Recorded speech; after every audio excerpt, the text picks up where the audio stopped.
Ang alamat ng Bulacan. Melchor, kunin mo nga yung mga naiwan pang gamit doon nang makaalis na tayo. Oo, sandali lang.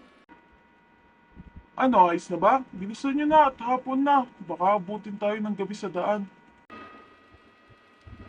Eto na ho. Sigurado ka bang wala nang naiwan doon? Wala na, Nay. Tara na po. Ganito ang buhay ng isang pamilya na palipat-lipat ng tirahan. Dahil wala silang mahanap na payapang lugar. Sa tuwing sila ay lilipat ng bahay, ay lagi na lamang maingay at may kaguluhan.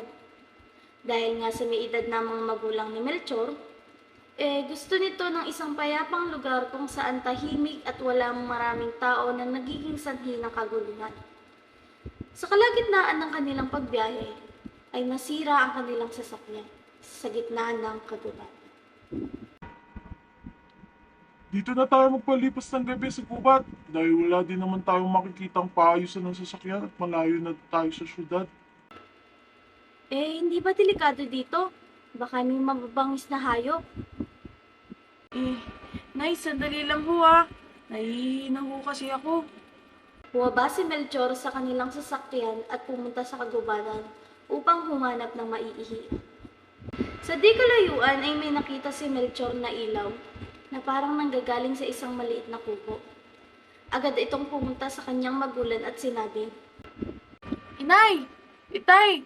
Meron po akong nakitang maliit na kubo doon sa kagubatan. Hindi naman po siya kalayuan dahil natatanaw ko po yung ilaw ng kanilang bahay. kaya naman nagpa siya ang pamilya na pumunta dito. Baka sakaling pumayag na magpalipas sila ng gabi.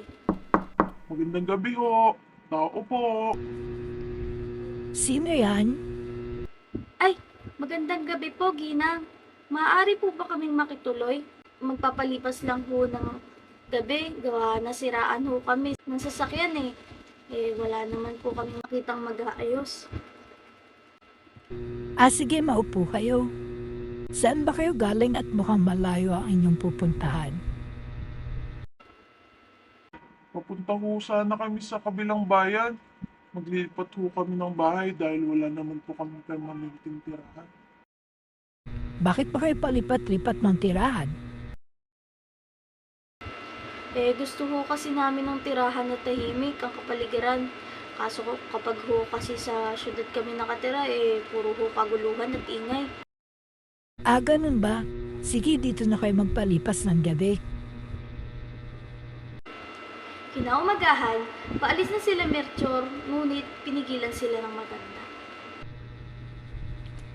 Gusto niyo ba talagang tumira sa payapang lugar?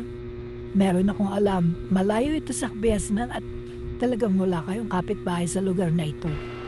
Oo naman. Saan po ba ito?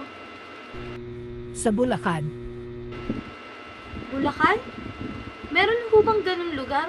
Parang hindi ko naman ho ata naririnig yun. Ako at ang asawa ko lamang ang nagpangalan sa lugar na iyon. Dahil noong mga bata pa kami, malapit kami sa lugar ng Bulacan. May isang bulkan na malimit na sumabog kaya sa paglipas ng panahon ng kanyang palagiang pagsabog ay nakabuo iyon ng isang mundo na pinangalanan naming Bulacan. Bakit ho Bulacan? Bakit Bulacan yung pinangalan niyo? Dahil nga ang bundok na iyon ay nabuo dahil sa pagputok ng bulkan.